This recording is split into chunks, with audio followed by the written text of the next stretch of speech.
Hi, I'm Carlin Borisenko. In early 2020, I was the knitting Democrat who accidentally went viral on the internet for going to a Trump rally and then left the party. I became the conservative darling, was on all the shows, traveled around the country, and then realized that conservatives were no better than Democrats. If there's one thing that I've learned, it's that both political tribes are two sides of the same coin. But it wasn't all bad. On my journey, I became obsessed with understanding the woke ideology and the culture war. I broke the story of the city of Seattle doing segregated training with its employees. How bad has this stuff become? The city of Seattle has now put out, I'm not kidding you, this is according to Dr. Carolyn Borisenko, who's an organizational psychologist. The city of Seattle asked its white employees to voluntarily spend a day off in a training about their internalized racial superiority. I broke the story that led to the first ever federal lawsuit against critical race theory in the schools. I broke the Coke Be Less White story, one of the biggest anti-woke stories of all time. It got over 30 million views. Coca-Cola's corporate headquarters even had to change their outgoing voicemail. Throughout the past few days, you may have seen inaccurate reporting on the content of our recently launched diversity, equity, and inclusion training program. I exposed the schools in Burlington, Vermont for grooming middle school children live on the internet. They called me an unwoke cult leader for that. And the Vermont Human Rights Commission slandered me publicly as being a hate channel. I even got called a hero in Breitbart for exposing that the Washington Post was writing a hit piece on Christopher Rufo. I have broken story after story after story about what's going on in the public schools, from Cambridge, Massachusetts, to autistic sex education, to the Department of Education in Michigan, literally training teachers all over the state how to groom children. I wrote a book called Actively Unwoke, the ultimate guide for fighting back against the woke insanity in your life. I host a podcast all about fighting back, and I'm downloading all of my knowledge to you on my Substack, carlin.substack.com. The world is a crazy place. We are literally surrounded by cults on all sides. On this show, we're going to do a deep dive into all aspects of the culture war, and I will show you the dark, dystopian underbellies on both sides. Here are the commitments I'll make to you. I will always tell you the truth. I will always bring you receipts. And if you stick with me, I promise you will see the world differently. Welcome to the cult. Please mount that like button for me and subscribe if you feel so inclined.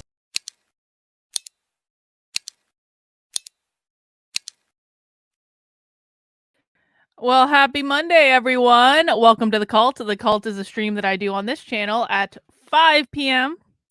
Monday through Friday. And then on Saturdays, we go live at 6 p.m. for Socialism Saturday, of course, which is a little odd because I have heard a vicious rumor that some internet lawyer is calling me a socialist. We'll get to that. But guys, I actually am pretty excited about the show we're going to be doing today because this is one of those days where I kind of, tangentially get an I told you so. And you do know that I love those days when I get an I told you so. And the reason that I am getting an I told you so is that the New Yorker has published this article called "Is It Possible to Be Both Moderate and Anti-Woke? A small nonprofit launched by journalist Barry Weiss devolves into tribalism." And I'm quoted in it. And it's about a story that I covered before anyone else on the internet bothered to cover it. And I haven't had a chance to read the full thing because you guys know Mondays are my busy day. I'm basically running around from the moment I wake up until the moment I go to sleep with various meetings and obligations and things like that. And so I just got the link from the journalist Emma just a little while ago. And I'm not really impressed with Emma's journalism so far as my skimming of the article, but I'm still going to read it and we're still going to talk about it because this is an issue that I was pretty wrapped up in from an outsider perspective a couple years ago. And essentially this is about the Foundation Against intolerance and racism and the long, slow, arduous process to getting the CEO, now former CEO, Bion Bartning, removed from his position as CEO. Now, listen, sometimes people are confused about why I focus on stories like this, why I am very, very insistent on calling out toxic narcissism in the anti-woke space. And Bion Bartning is 100% a narcissist. I knew he was a narcissist from the very moment that I met him to like back in 2021, about 2 years ago now, more than 2 years ago now. And the very first time that I met Bion Bartning, I watched him steal an idea out from underneath a friend of mine who had come up with the idea.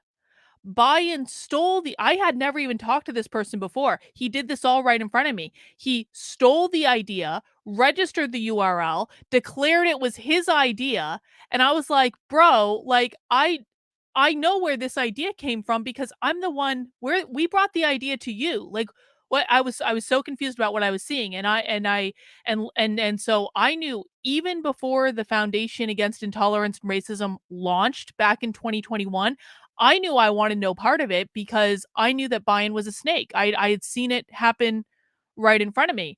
But I just kind of like left it alone and a lot of other people got involved with FAIR, but I kept hearing story after story after story after story after story of other people that Bion had screwed over. And if you're curious about why I am so insistent about talking about toxic leaders in the so-called anti-woke space, and the quote they pulled from me in the article is actually about me making fun of this idea of an anti-woke movement, which I thought was funny. It's because when you have toxic leadership within the space, you destroy every other activist's ability to do their job, to show up, to fight back in a meaningful way. And Bion Bartning very literally did that. Bion Bartning made life miserable for good and productive activists in the space. You could say the same of Jamie Mitchell and Gays Against Groomers. Jamie's toxic, narcissistic leadership of Gays Against Groomers, which I have covered on this channel extensively, and I've covered even more extensively in my Substack, has impacted the real lives of real people who want to be productive and want to be activists in the space and are doing really good work and are keeping their heads down and are doing their job and are showing up every day and are being completely sidelined by a toxic narcissist CEO. And by the way, I'm pretty sure we can say the same thing of Project Veritas with James O'Keefe.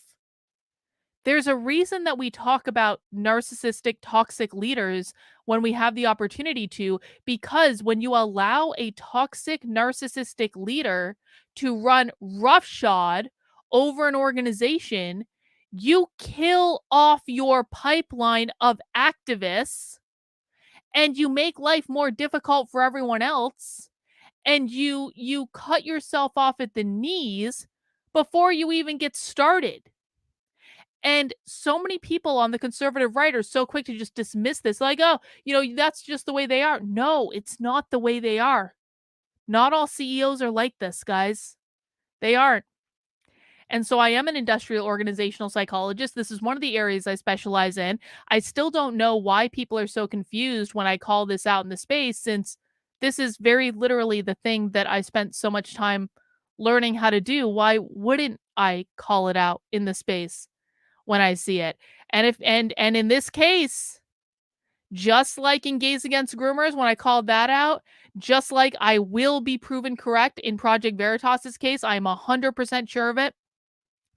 I turned out 2 years later to be 100% completely correct. And not only was I 100% completely correct, I was the only person to report on it on the entire internet. And I know for a fact that my reporting on this was used to get him out. So I'm going to take a victory lap on that one, baby. Absolutely. Now, the New Yorker has kind of done this thing where what the New Yorker is doing, and actually I should probably get to Nuru2's super chat. I apologize, Nuru2. I'm excited for Cornell West presidential campaign. Oh, as am I. Oh, that's gonna be a hoot, isn't it? Now, what the New Yorker did is the New Yorker is gonna try to paint Bion as this innocent, moderate who Bion just wanted to be nonpartisan.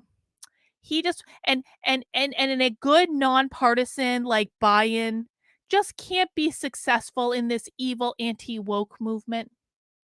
That's what the New Yorker's gonna do in this article.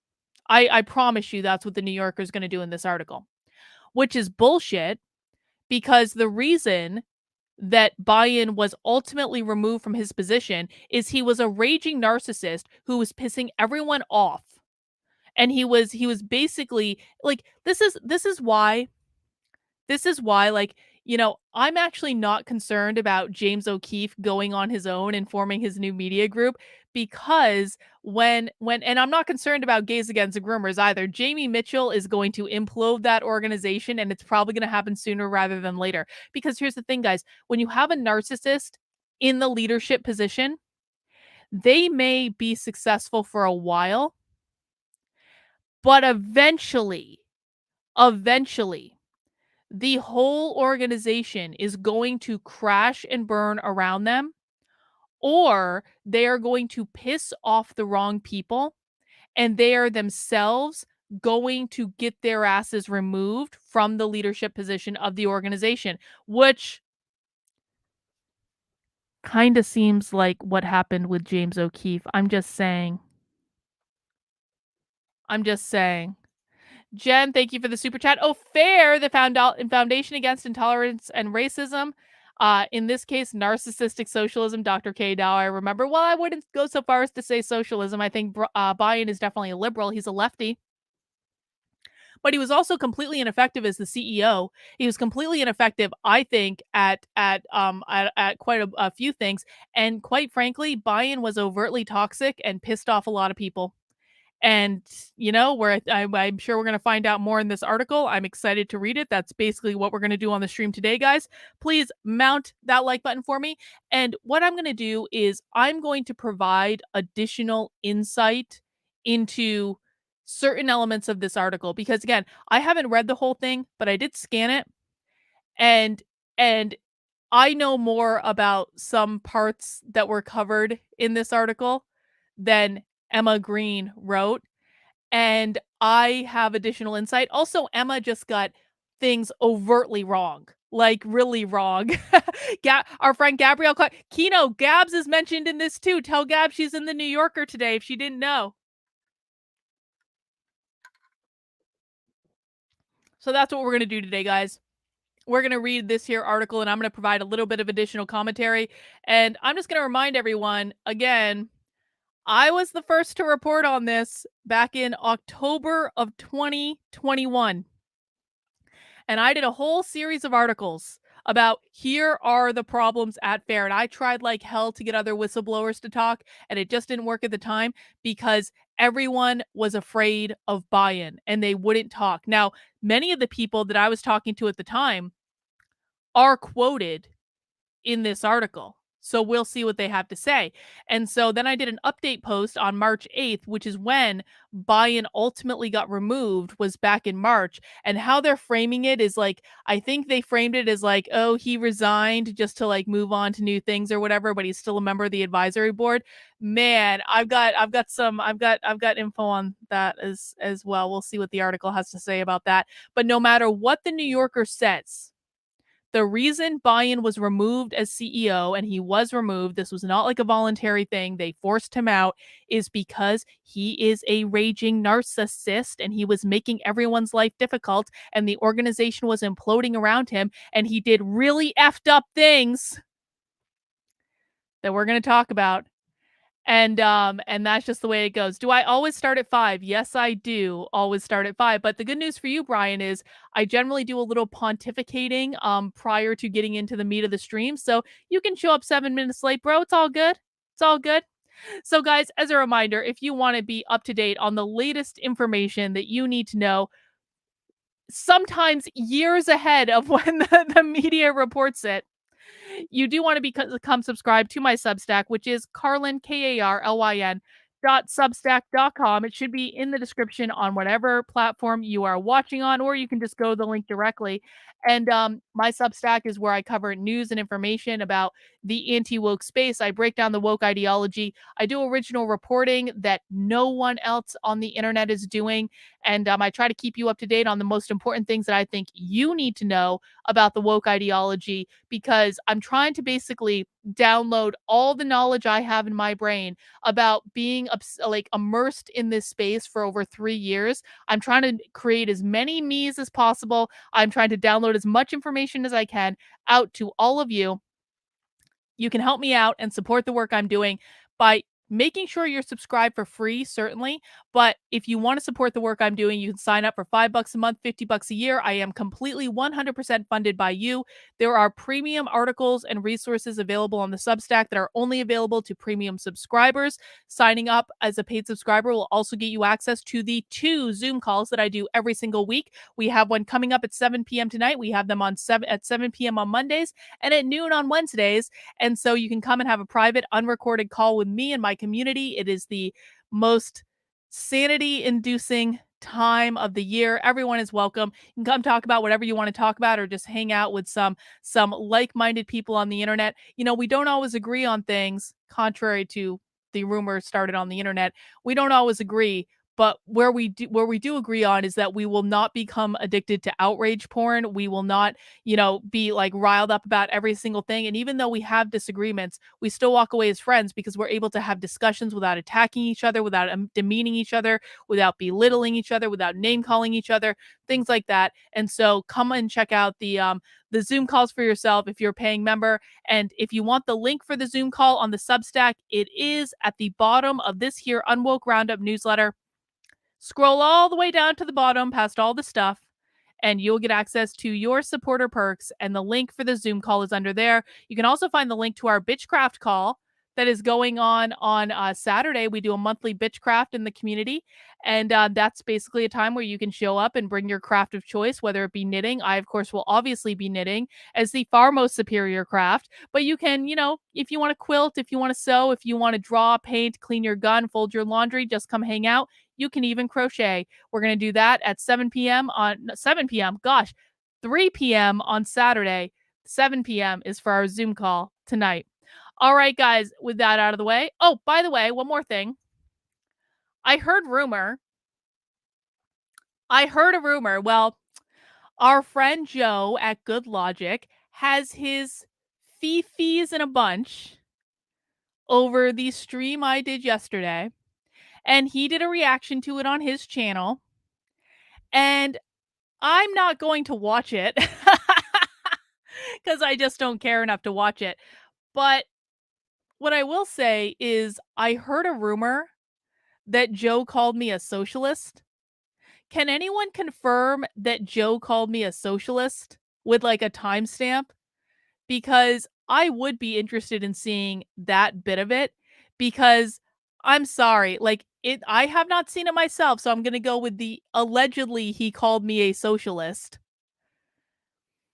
If it is true that he called me a socialist, this is just another sign of how ridiculous these people are and how this is not a serious conversation. I quite literally do at least one stream a week, if not more streams a week, but I have a regular Saturday class about socialism. I am the only person in this space, besides like possibly you can make the argument Andy No, but Andy No's doing Antifa. I have infiltrated actual socialist events. I am one of the few people that is breaking down this ideology and explaining it to people. We had a whole month last month, Joe, where we watched socialism live. We got socialismed out. I am currently reading a book about transgender Marxism to report how ridiculous these people are. And so if you have been given all of that evidence, lawyer, and you still declare on the internet that I'm a socialist because you got your fees in a bunch, That's not a serious conversation. I'm sorry. These are not serious people. These people don't like I Joe, if you want to have a socialism debate at any point to see which one of us actually understands more about socialism, you you you let me know, bro. You let me know. I think something about something you said was socialism. I think it was towards the end. Well, if someone can give me a timestamp, I've heard from people that he called me a socialist. If I'm wrong about this, I will retract. But like, come on. How ridiculous. How ridiculous is this? So, am I going to watch this whole stream? No, I'm not. I was thinking about watching the review that Barnes did about the Project Veritas thing today, but I'm just like, honestly, I'm Project Veritased out. Like, well, then what did he say about socialism? What did he say? Have you watched this stream in particular? What did he say? Cuz I've heard he called me a socialist.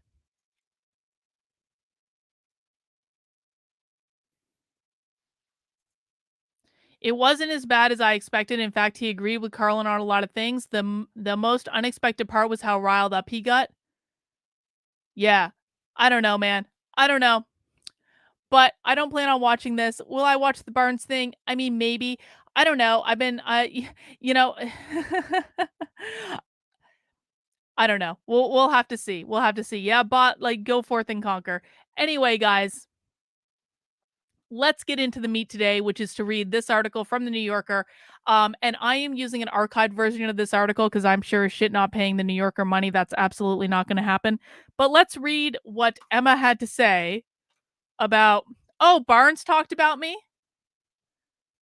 What did he say?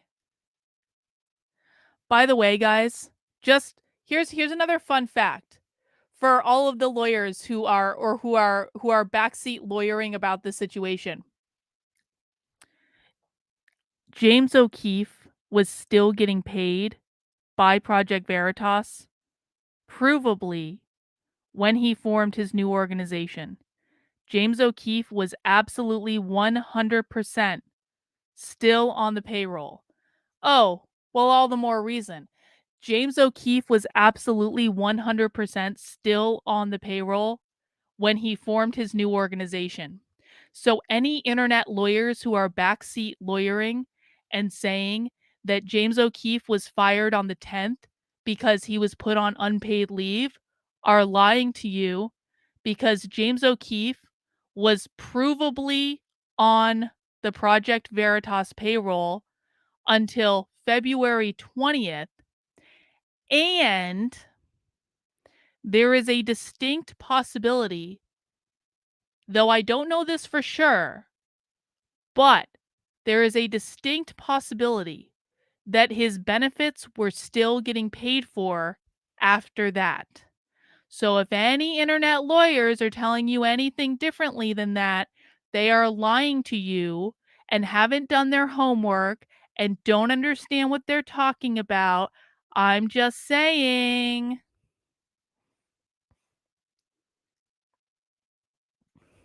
That was what Barnes was wondering because the lawsuit didn't say that. The lawsuit did say that. Barnes didn't read it correctly then because and to be fair, I didn't either. But I'm not an internet lawyer. James O'Keefe was put on paid time off, 2 weeks of paid time off on February 6th. That 2 weeks ended on February 20th. His unpaid suspension pending the results of the audit did not start until February 20th. He formed his new organization on February 17th.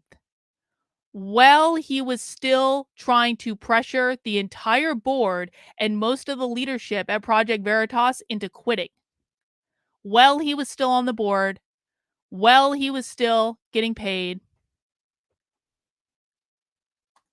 Barnes is lying. Barnes is lying. Barnes is lying. He's lying. He's lying. Or alternatively, maybe he's not aware that he's lying, but he certainly didn't tell the truth.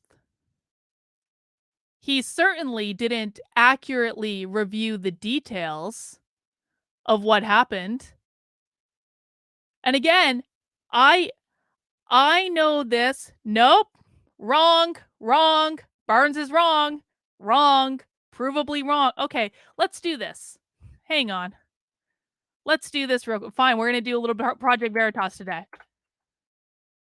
Let's go to the timeline presented by Project Veritas on their website. Now, again, I am using the timeline presented by Project Veritas on their own website because number one, everything that's in this timeline aligns with public information, partially public information that James O'Keefe released himself.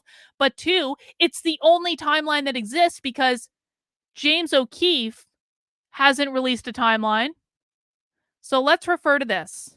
Let's refer to this. And if someone has a better resource, they are welcome to point it out, Robert Barnes. On February 6th, first in a series of board meetings during which several hours of employee testimony is heard, Mr. O'Keefe refused to entertain even the possibility to change the financial expenditures approval process or unilaterally to hire and fire staff. The board put Mr. O'Keefe on 2 weeks mandatory PTO.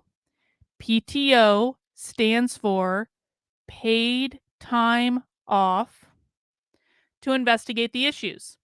The board suspends O'Keefe's ability to hire and fire employees for 180 days, his authorization of the company credit card, and restricted interactions with other donors while on PTO, paid time off.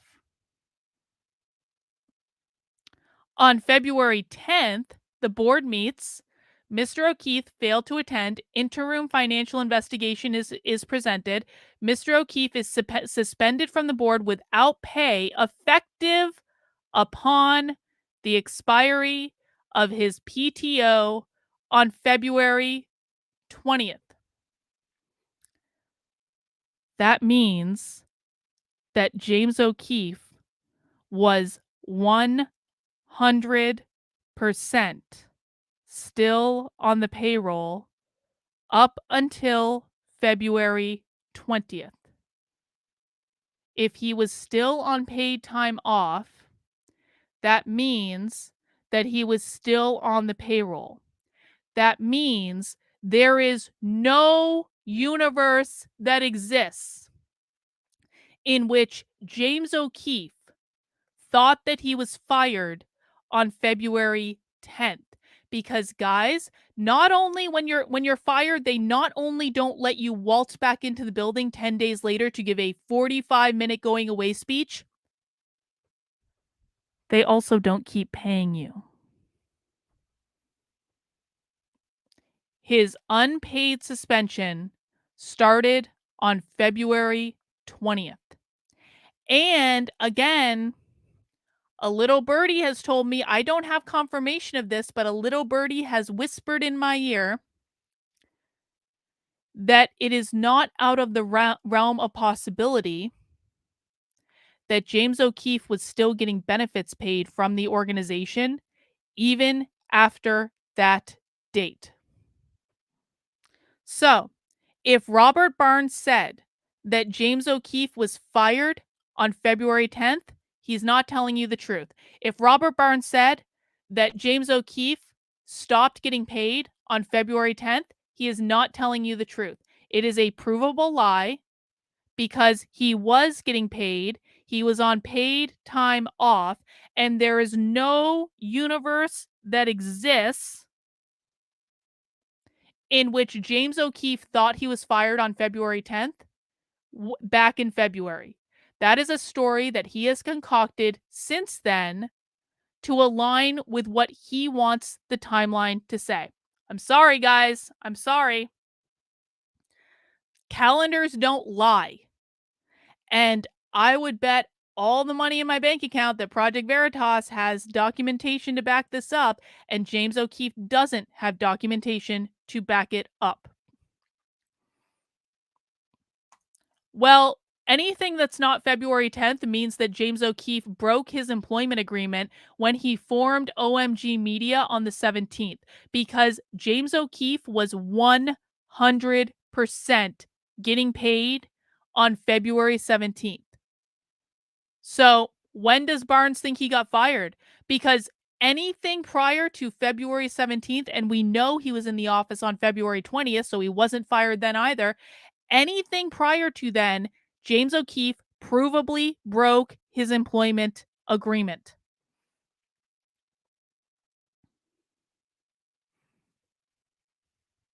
I disagree with this, Peter. He's not allowed to form competing organizations while he's on the board of directors of the same organization.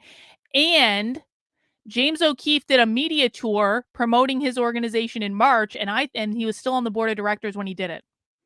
So I disagree. People are always attacking me on Twitter, Autumn. Like, perpetually. Who really cares? Let's see. Wrong. It goes against the employee agreement that he signed. This is in the lawsuit. Again, why aren't any of these internet lawyers doing their job? I have 100% track record of being proven correct when I call this bullshit out. I got it right with FAIR. I got it right with Gays Against Groomers. I'm going to get it right here. Why aren't any of these internet lawyers doing their actual job and explaining this to people? That's why you don't listen to lawyers on the internet, guys.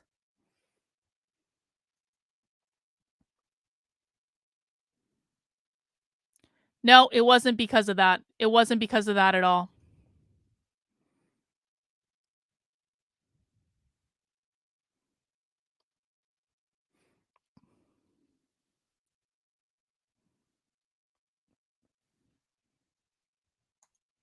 Well, no, they did let him back in the office in February. He was provably in the office in February, Brian, because he made a 45-minute going away video in February, on February 20th.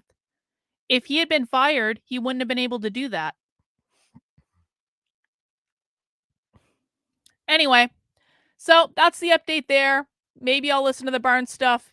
Maybe I won't. I don't honestly really care anymore.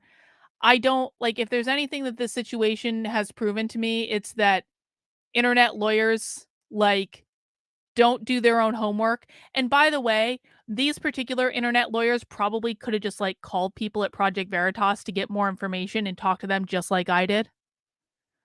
But, it is what it is. Before the organization takes actions, it's not competing. If he was still on the board or receiving benefits in March, that is a problem. I think he was receiving benefits, but that's just me. I mean, I could be wrong about that. I could be pretty wrong. Well, I'm pretty sure legal precedents would say that you can't go on a media tour smearing the organization that you're on the board of directors of and employed by while promoting your competing organization. I'm pretty sure it doesn't say that. Exactly. He was definitely employed on February 20th because his key card still worked to get into the office. Oh, man. I think the biggest point of disagreement between Carlin and Joe is Carlin's termination date is what is legally his termination date. February is perceived. Well, no. Let's just be very clear. James O'Keefe is lying every single time he says he was fired on February 10th because he was still provably getting paid by the company until February 20th at a minimum. And then potentially, and again, I don't know this for positive, but a little birdie has whispered in my ear, potentially continuing to receive benefits after that. So this is not a misunderstanding. This is not a perception. This is a calendar. And if Joe doesn't want to look at a calendar and Joe doesn't want to read the publicly this is why I encouraged everyone, go read the publicly available information. Don't take my word for it. Literally go read the public information because it's in the public information. If they're all too lazy to do this, I guess someone's got to do it. But and that was paid time off, which means not terminated. Well, guys, I wanted to do something completely different today, but if we want to if the chat wants to argue with me about the dates that I have been over and over and over and over and over again a million times from Sunday, we can do that for a little while. It's entirely up to you guys.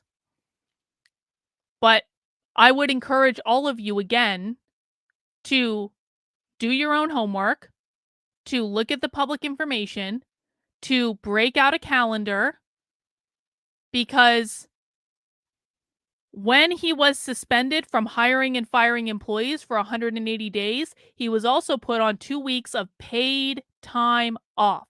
Paid time off is paid.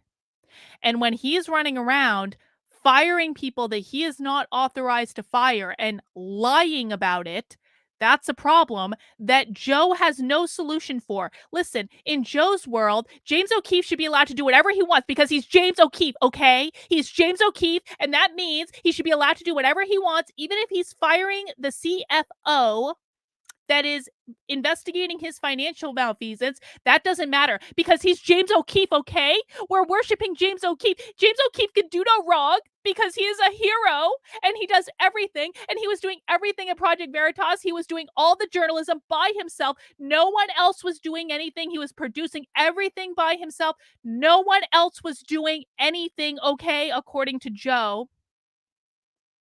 And he thinks that James O'Keefe should be allowed to do whatever he wants, even if he puts the organization's nonprofit status in jeopardy. That's totally okay because he's James O'Keefe. Do you understand that we all have to worship the ground that James O'Keefe walks on, and he is totally infallible? Never do anything wrong. And even if he does do things wrong, we have to forgive it and overlook it because he is James O'Keefe. That's basically Joe's perception. Do I have that about right?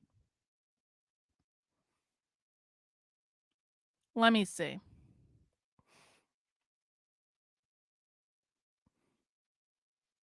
Well, that's untrue, Peter. If he was still being paid by the company, he was still being paid by the company and on the board of directors of the company. And when you're on the board of directors of a company, you have a little thing called fiduciary responsibility. He was also jeopardizing the organization's nonprofit status.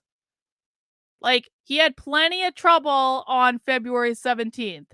Plenty of problems. And Peter, if he didn't have plenty of problems on February 17th, then Mark Rendaz's law firm probably wouldn't have, agreed to file this lawsuit. I'm just saying.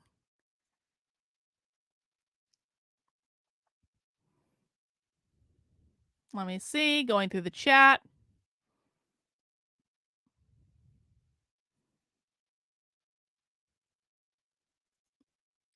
I 100% agree. Scoured the internet. What you said checks out. I even searched the DE Business Entity Trademark Review Complaint Employee Agreement. Good for you. Doing your homework.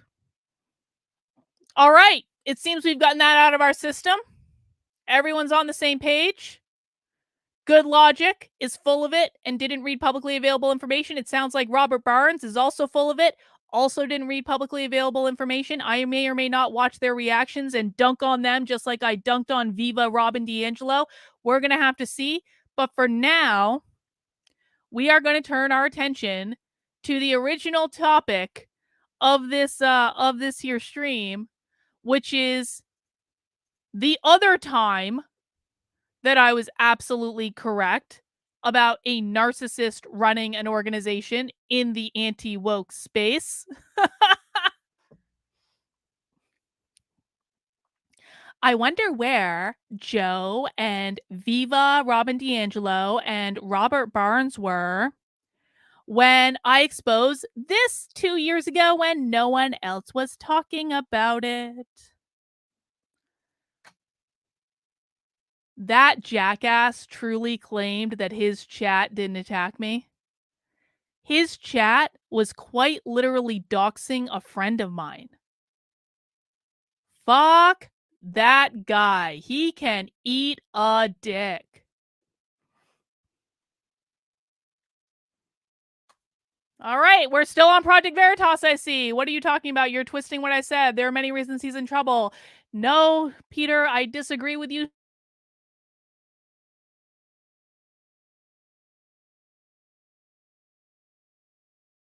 Project Veritas and still had a fiduciary responsibility to Project Veritas. I mean, if Joe thinks that his chat is so great, that's good for him. I'm sure he also enjoys spending time with you know, I was gonna say something really bad about people who live in trailer parks, but I won't do that because not all people who live in trailer parks are bad, but there are some really awful toxic people that live in trailer parks, and I'm sure Joe would fit right in. That's all I'm saying. Indeed, Kenneth. He can eat a whole bag of dicks for all I care. All right, guys. Let's get into the main topic of the stream today, which is this here article in the New Yorker. Is it possible to be both moderate and anti-woke? Bion Bartning was put upon by the evil anti-woke activists. Daniel says, I remember this story was one of the first videos Carlin did after she left conservatives, I think. Oh no, I turned my back on the right months before that. So no, that was way after. I don't remember much of the story, only that FAIR was as bad as Moms for Liberty and Gays Against Groomers. I mean, that's an effective summation there, Daniel. Let's read. In fall of 2020, Bion Bartning started worrying that his kids were being indoctrinated. His daughter Liv and his son Asher were enrolled at the Riverdale Country School, an elite prep school in New York City, and in response to the protests that followed George Floyd's death, Riverdale had made a renewed commitment in allyship. In that year's curriculum, the school adopted exercises that asked students to think about their skin color as a way of understanding themselves, their racial identity, something that didn't seem so clear cut to Bartning, who says he has Jewish, Mexican, and indigenous Yaqui ancestry, and whose children are mixed race. Bartning also felt that the curriculum downplayed the Holocaust and anti Semitism as examples of racialized hatred, a choice that he found disturbing. He questioned Riverdale's administrations about the new initiatives, but he felt the school dismissed his concerns. Professionally, Bartning had never worked on issues related to race or civil rights. He was an entrepreneur and investor who had helped American Express launch its online travel business and later helped lead the personal care company EOS. One of his recent ventures was a failed startup that sought to connect local farms with chefs. But he resolved to do something about what he was seeing at Riverdale, maybe even start an organization to counter it. He read it, well, he might be a good man, but he does not have good judgment. I'm gonna say it. I'm sorry. I don't think he has good judgment. I don't. If he truly believes that his chat was perfect and pristine when his chat was literally doxing a friend of mine, I have no words for that. I There is a special place in hell for right-wing assholes who condone doxing for kicks on the internet.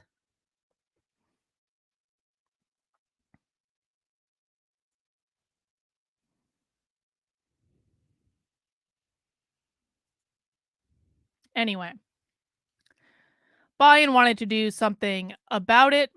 He read an article in the Jewish magazine Tablet about the rise of a new ideology on the left, a mixture of postmodernism, postcolonialism, identity politics, neo Marxism, critical race theory, intersectionality, and the therapeutic mentality.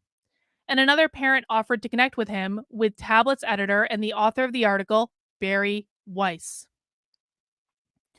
Weiss had already been talking with a few of her friends about creating a new anti woke organization. One was Melissa Chen. I want to say this about Melissa. Melissa was the only member of FAIR's leadership team from the beginning who was actually trying to solve the problem. Barry Weiss knew full well what the problem was at the beginning. Melissa Chen also knew what the problem was at the beginning. And Melissa Chen was the only one who tried to do something about it.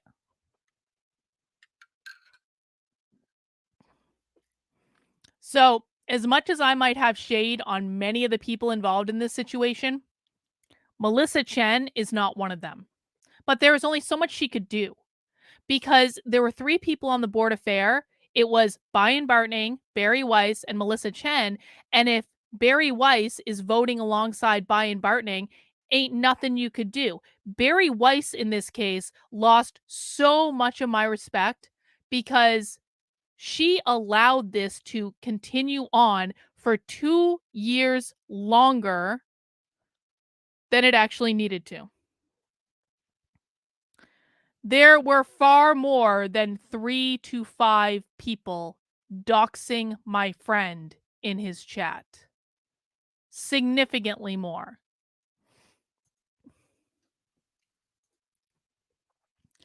One was Melissa Chen, and a writer and the managing director at Ideas Beyond Borders, a nonprofit that takes books about concepts such as literally, liberty and reason, and translates them into Arabic to make them more accessible. What a great idea. I didn't know that's what her organization did. She later described herself as a conservative who was forming her trajectory in the anti-woke space.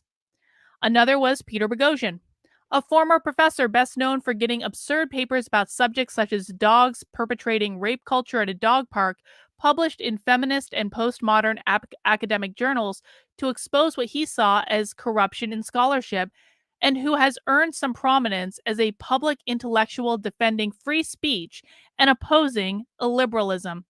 Chen and Boghossian worked a pitch to the Manhattan Institute, that's where Chris Rufo works out of, a conservative think tank, for a project to create a modern-day Death Star to wage ideological warfare on the enemies of modernity. Their plan involved writing coordinated op-eds and promoting anti-woke content, but it was rejected.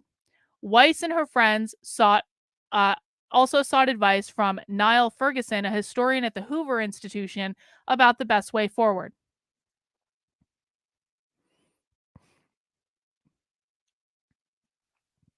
Peter confirms Joe's chat was very toxic that night, 80% bad, 20% acceptable. Why I don't go on other creators' shows for 100, because I protect you from the outrage porn here. I get hit in the face with the outrage porn on other people. Well, but American Legend, they're never going to know my work. They're never going to know it because they're not interested in the truth. Their influencers won't tell them what's going on. They flat out said that the only person that they are interested in investigative journalism from is James O'Keefe. Like, Joe flat out said it. The chat agreed. The only person they are interested in hearing from in terms of investigative journalism is James O'Keefe and James O'Keefe alone. And everyone else can just go to hell. So they're never going to know my work. They're never going to pay attention to my work. They won't shut their mouths and listen long enough to be shown what's actually going on. And that's why they will never win, because they don't even know what's going on. They actually believe that they're winning. Joe has this really misguided assumption that he's winning, and I'm a socialist apparently. Like, it's all garbage. So I don't know what to say, man. You can't teach people that don't want to be taught. You can't show people things that they refuse to see. And if they are so hell-bent on losing, then more power to them. I think they're losing rather successfully, and they will continue losing rather successfully.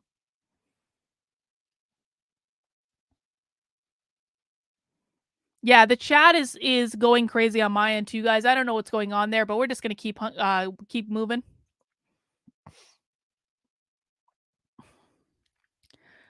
The group brought Bartning into the fold. As they brainstormed ideas about their new venture together, they were inspired by Jodi Shaw, a former Smith College librarian and administrator who made a viral video calling out her employer. Stop demanding that I admit to white privilege, Shaw had said, using air quotes from the term, and work on my so called implicit bias as a condition of my continued employment. Jody Shaw is awesome.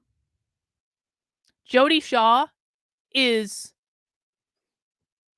a warrior in this. Jody Shaw is a good and authentic person in this.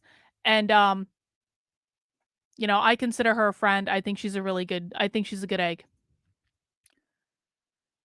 They tried and failed to recruit 100 other people to make similar videos.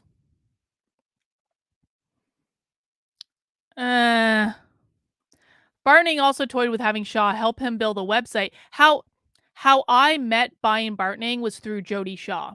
Just so there was a guy at UVM, Aaron. You guys remember Aaron? Aaron was this professor at UVM who basically did the same thing to UVM, and we've covered UVM extensively on the channel.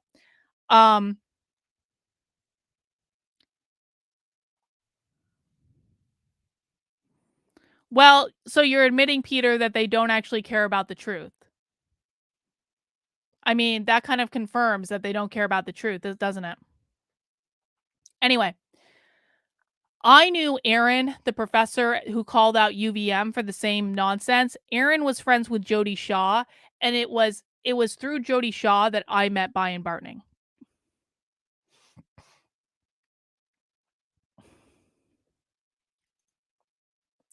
They tried and failed to recruit 100 other people to make similar videos.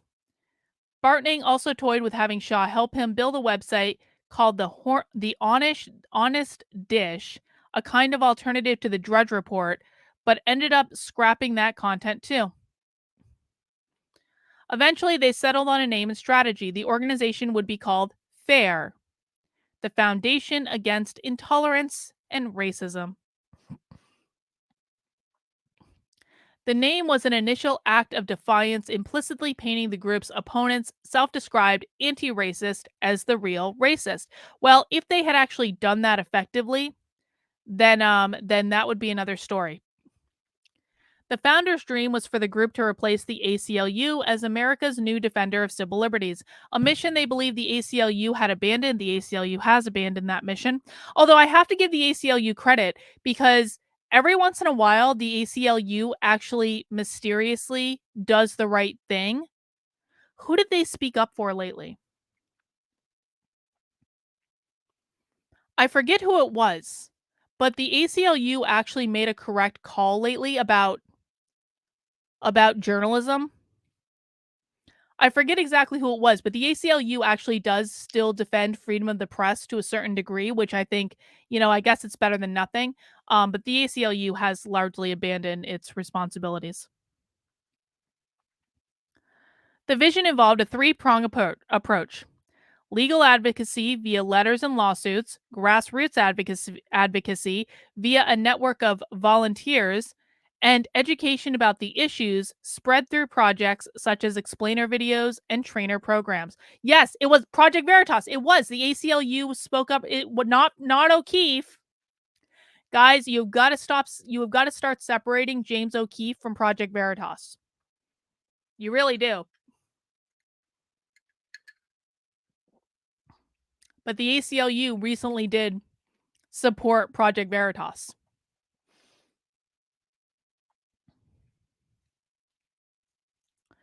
Weiss and the other founders recruited an informal board of advisors, a mix of podcasters, journalists, and lawyers. Among them were media personality Megyn Kelly, Andrew Sullivan, the anti-critical race theorist activist Christopher Rufo. In some circles, these people are celebrities. Angel Eduardo, who later joined as the staff as a director of messaging and editorial, described one advisor, Daryl Davis, as a black musician known for persuading white nationalists to leave the KKK as my Obi-Wan.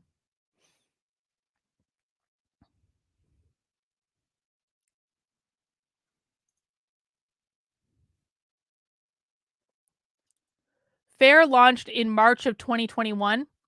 An intolerant orthodoxy is undermining our common humanity and pitting us against each other, Weiss tweeted in an announcement. Bartning was also featured in the Wall Street Journal, telling the story of the changes at Riverdale and writing that millions of American children are being taught to see the world in a reductionist way. According to Bartning and others involved in the founding, FAIR was immediately flooded with hundreds of inquiries from people who were interested in donating and volunteering, many of whom were worried about their children's schools. Bartning became the organization's head. In his view, the whole thing had been his idea. That doesn't sound too narcissistic, does it? That Bion Bartning discovers that there's a problem. And Bion Bartning, and only Bion Bartning, not Melissa Chen, not Barry Weiss, not Peter Boghossian, not anyone else, but Bion Bartning comes up with the entire idea for this problem that he has just himself discovered.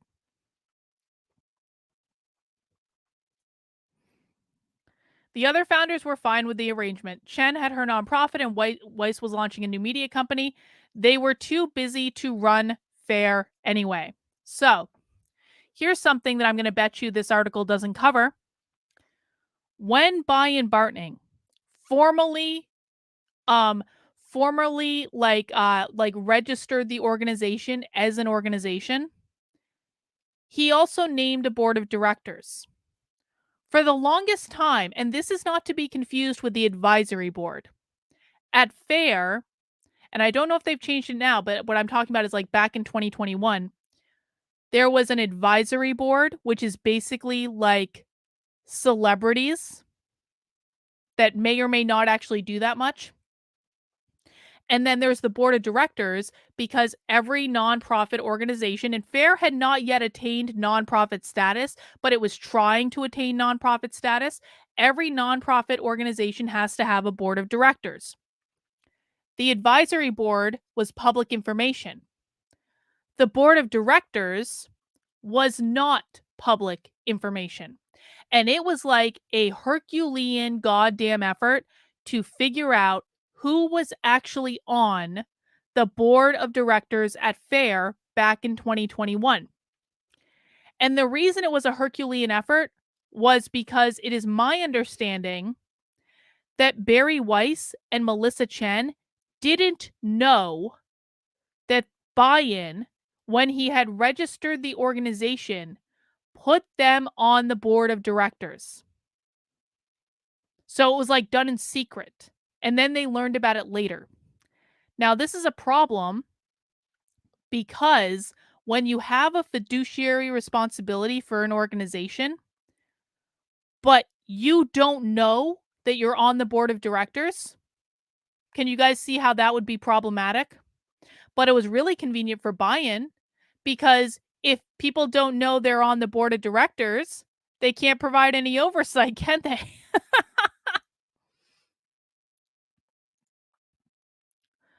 The world of anti-woke nonprofits is relatively small. True. There are alarmed parent groups like Parents Defending Education, which aims to reclaim our schools from activists promoting harmful agendas. I like Parents Defending Education. They do a good job. How do you not know you're on the board of directors? I mean, it's not like you get a letter in the mail or anything like confirmation. Did you know that you were registered as being on the board of directors of this organization? It's like, it just doesn't work that way. Buy and file the paperwork. That's how it worked. So I like Parents Defending Ed. I think they're a good organization to support.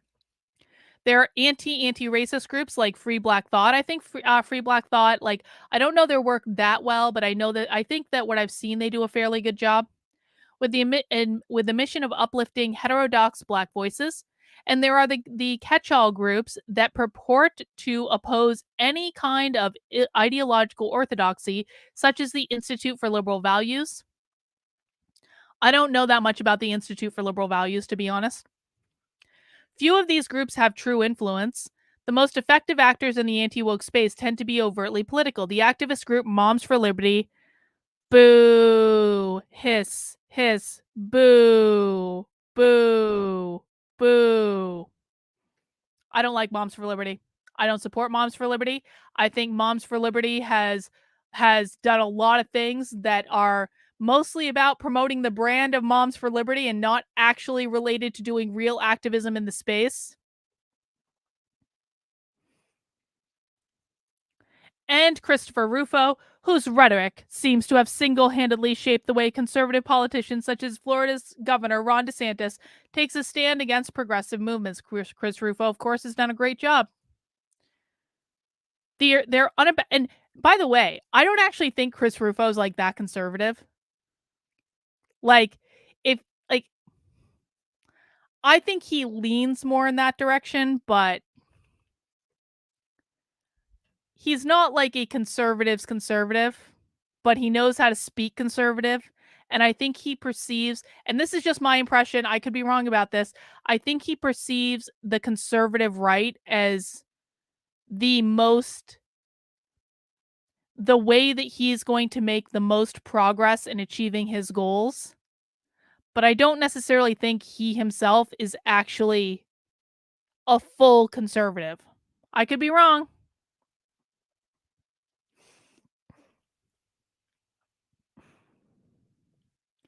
Their unabashedly partisan approach offers useful ideological clarity. These activists share core values and beliefs, and they know precisely who and what they're fighting against. That's true enough.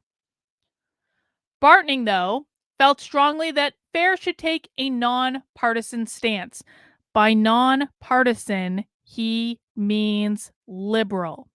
They did not take a nonpartisan stance. They took a liberal stance. They took a lefty stance. I saw the solution to these issues as something that is relentlessly positive, he told me recently. He was interested in articulating a mission that wasn't primarily against things, anti woke, anti orthodoxy, anti critical race theory, but for something. He settled on the term pro human, which would describe as seeing yourself and other people as a unique individual who is connected with everyone else through our shared humanity. At first, the money came easily. One Boston based donor who asked not to be named told me she had come across FAIR on Twitter, where she started reading their identity politics during the pandemic. FAIR's nonpartisan pro human mission just really resonated, she said. It was the only organization that was actually trying to do something a better way. Well, so they thought. After attending a FAIR meetup in her city, she started to getting to know the organizations and eventually offered $1 million donation, the largest amount her family has ever given away.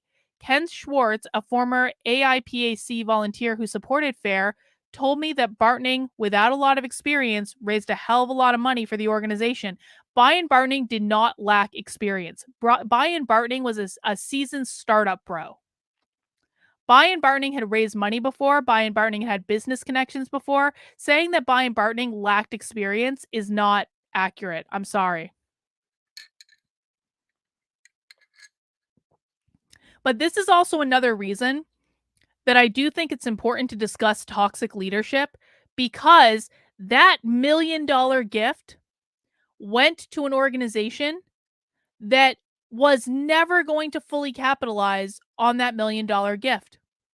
That $1 million gift could have gone to some place like No Left Turn in Education, who would have probably made much better use of that money. And I happen to know for a fact, actually from Boston, there were donors who would give out of Boston that would only give money to FAIR because of the prestige associated with FAIR, regardless of how the money was used. And there's only a limited amount of like fundraising dollars in these spaces. And so if all the money is going to an organization that is led by an overtly toxic leader that is not going to be a good steward of that money, then you're shooting yourselves in the foot by not calling out the toxicity. That's why we call it out. Because that money, that $1 million could have been given to No Left Turn in Education. They could have done more with it. It probably could have been given to Parents Defending Ed. I think Parents Defending Ed could have done more with it. Why are we wasting money?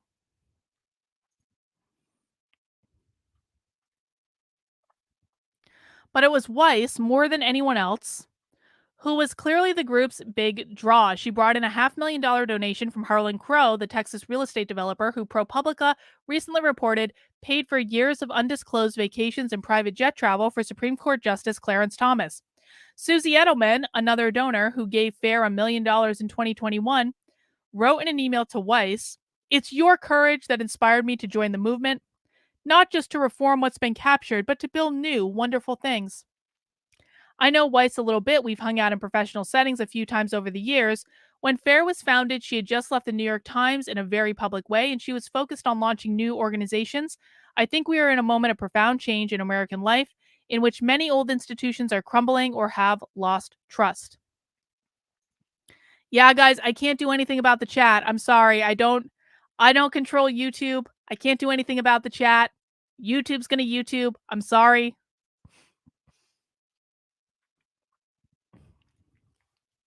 Under Bartning's direction, FAIR created its own ethnic studies curriculum, which was free to teachers and school districts to adapt. They didn't. They did not adapt this curriculum. So far as my understanding was, this curriculum went absolutely nowhere. I could be wrong about that, but that's my understanding. Bion, it seemed to me, really pinpointed what our culture needs, which is an understanding of identity that is both culturally nuanced and culturally sensitive, but that also puts in that context of what we share. So he developed a woke leftist curriculum, essentially. Said Adam Seagrave, a professor at Arizona State University, who helped develop the materials. Oh, he had a professor at Arizona State help develop materials. What could possibly go wrong? What could go wrong? In one lesson called Our Shared Human Story, students were presented with cartoons about the overwhelming biological similarities of all humans, including across racial groups. Students will understand that people are all members of one human race, sapiens. The objective read. FAIR also started developing a corporate diversity training program. I have a lot of now. I have heard from the people who facilitate this corporate diversity training program, and they swear that it's good. But fundamentally, I take issue with any corporate diversity training program. There are better ways to improve interpersonal relationships in the workplace that do not have to do with a corporate diversity training program. Taking a kind of Goldilocks approach, neither woke nor anti-woke, there is no such thing as woke or anti-woke. There is just woke and normal, which acknowledge the need for education about diversity while avoiding, for example, separating participants by affinity groups. Sodexo, a food services company that provides school lunches, gave FAIR a contract after Weiss introduced Bartning to one of the company's executives. There are roughly 80 FAIR chapters around the country, most of which the organization did not provide support for. I interviewed one of those chapter leads on my channel. The organization failed to provide support for them. Let's see if the article covers that. And the organization claims to have 35,000 members. That's basically an email list. But it counts everyone who signs up on the group's website, so that figure isn't necessarily meaningful. Exactly, email list.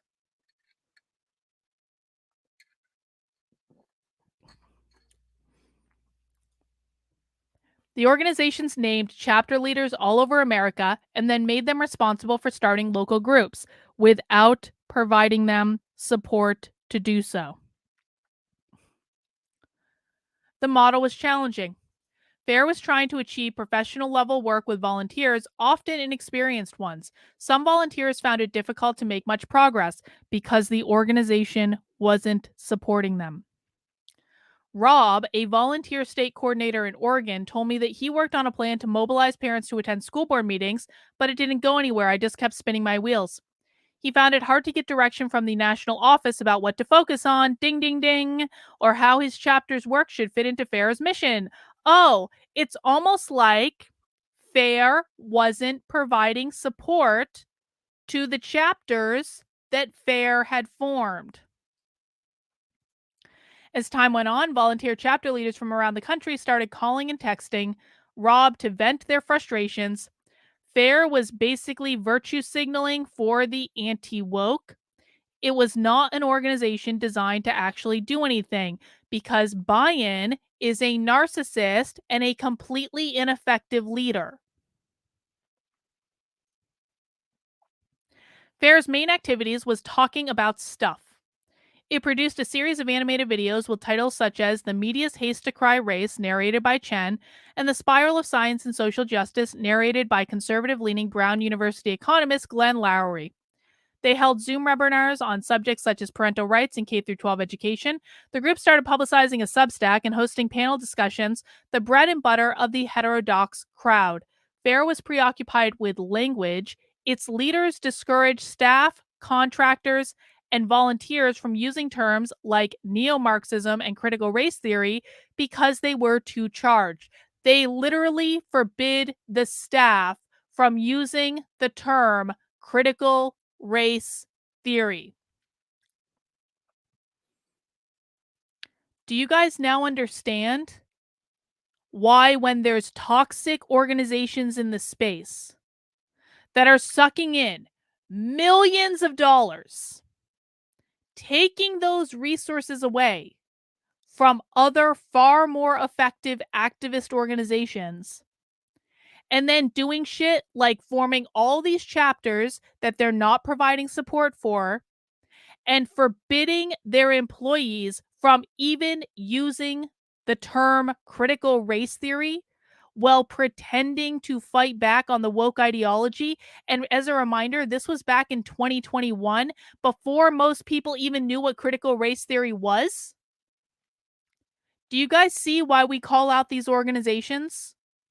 Because it's a massive waste of resources. It is a massive waste of energy. It is a massive waste of focus. They suck up all of the space. And then they do things like say, you can't use the terms that you should be teaching people. This is why we call out these organizations.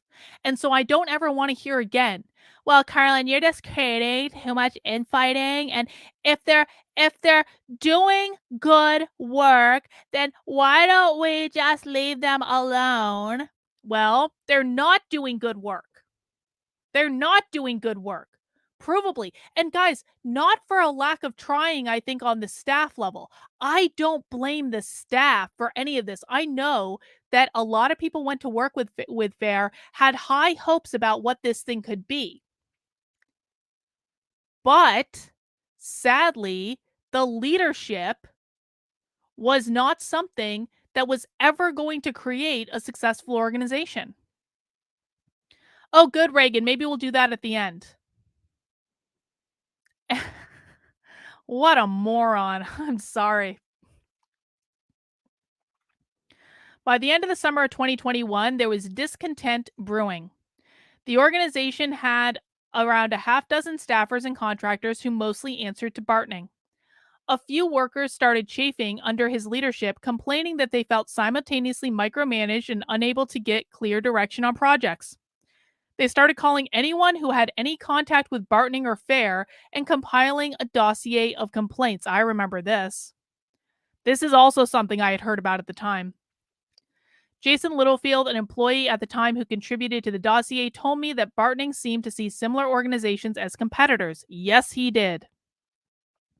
It felt like he was trying to corner the market on humanity.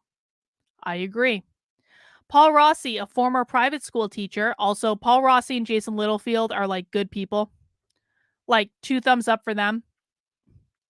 Paul Rossi, a former private school teacher who helped to compile the dossier, reported that Bartning was unreceptive to any constructive criticism on how to be a good citizen in the movement.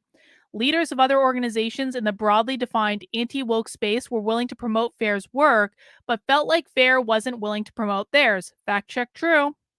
Shaw, the former Smith College administrator, who also contributed to the dossier, told me she claimed to see FAIR as a make work program for journalists and podcasters. Oh God, I love Jody so much.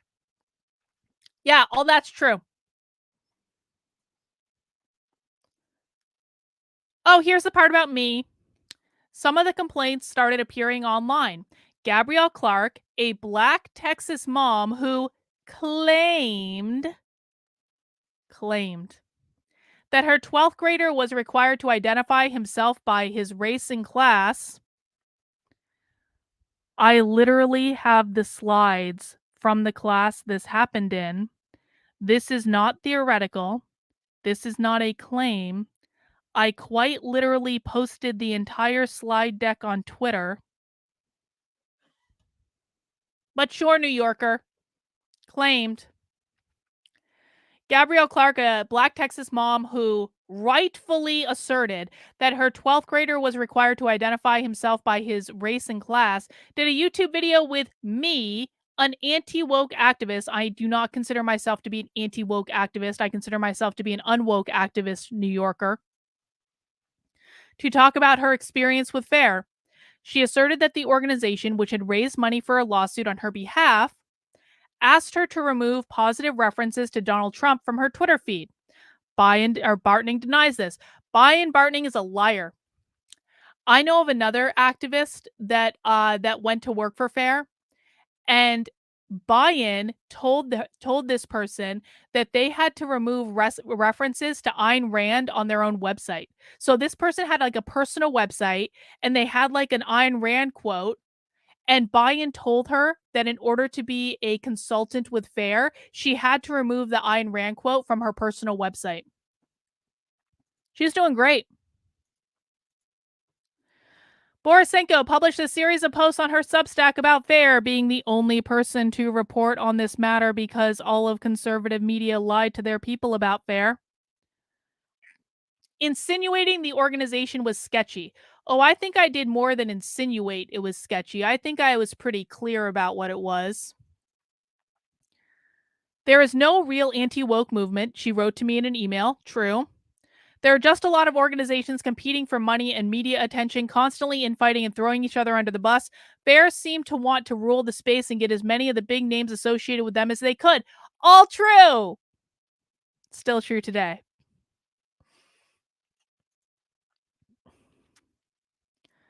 There seemed to be a genuine philosophical conflict within the FAIR community. In September 2021, two members of the advisory board, Rufo and the libertarian podcaster Camille Foster, started squabbling on Twitter about Rufo's methods for opposing critical race theory in K-12 schools. Rufo also left the advisory board around this time. I think partially because of this, which Foster described as inviting all kinds of reactionary hysteria. Rufo resigned from the advisory board soon after. Essentially, what happened is Chris Rufo didn't actually see the point in FAIR. He was like, what is this organization even doing? Especially if you take into consideration that the organization forbid its employees from talking about critical race theory.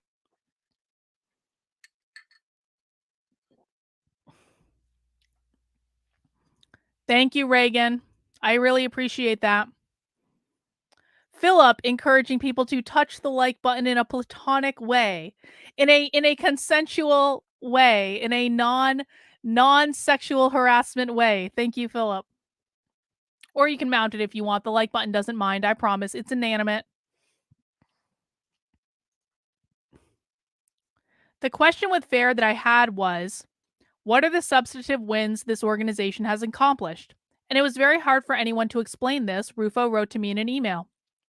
FAIR's high-profile advisors were transgressive enough to generate attention, but not transgressive enough to achieve results.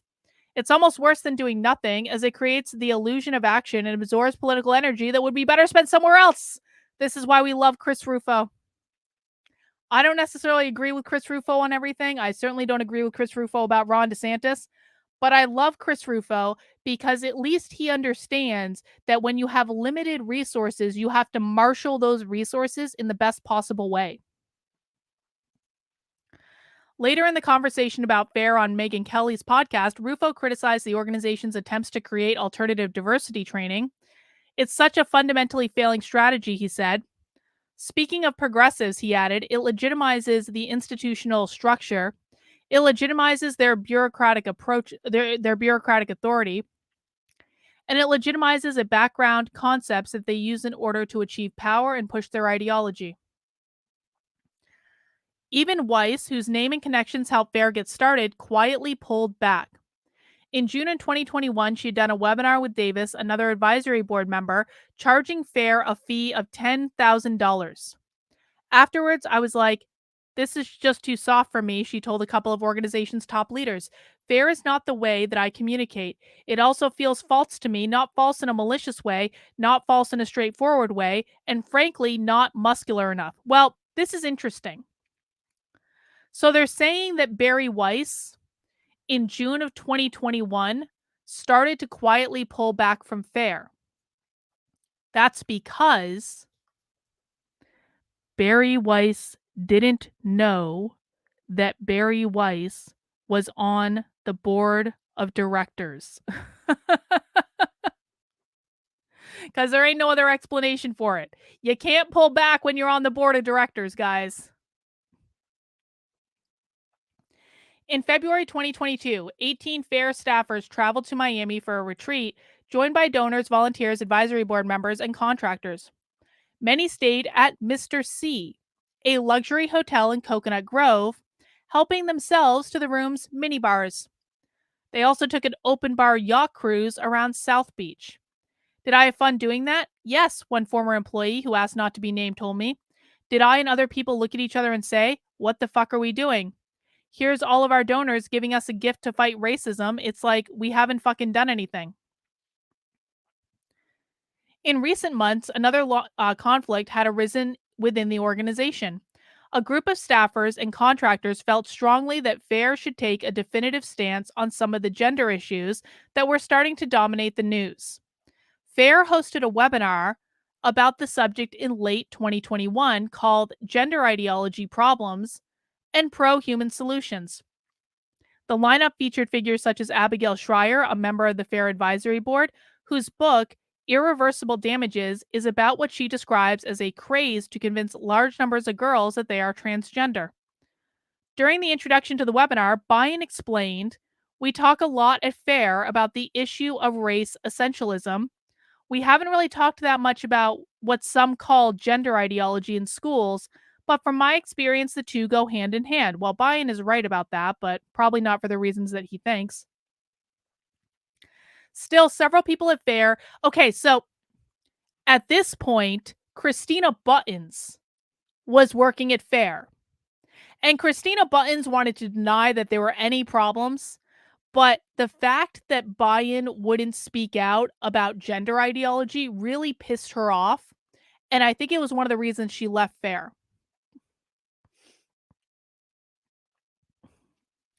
Still, several people who worked for FAIR felt the organization hadn't gone far enough. Internal FAIR meetings that I attended to discuss FAIR's gender policy were always unproductive because Bion had convinced himself that concern over gender ideology was a moral panic and that it was ultimately a political question that involved conflicting rights and thus outside the scope of FAIR. Colin Wright, who is Christina Buttons' boyfriend, a former FAIR senior editor who frequently writes on gender issues, later wrote in the letter. The organization was willing to take a stand against what its legal director, Letitia Kim,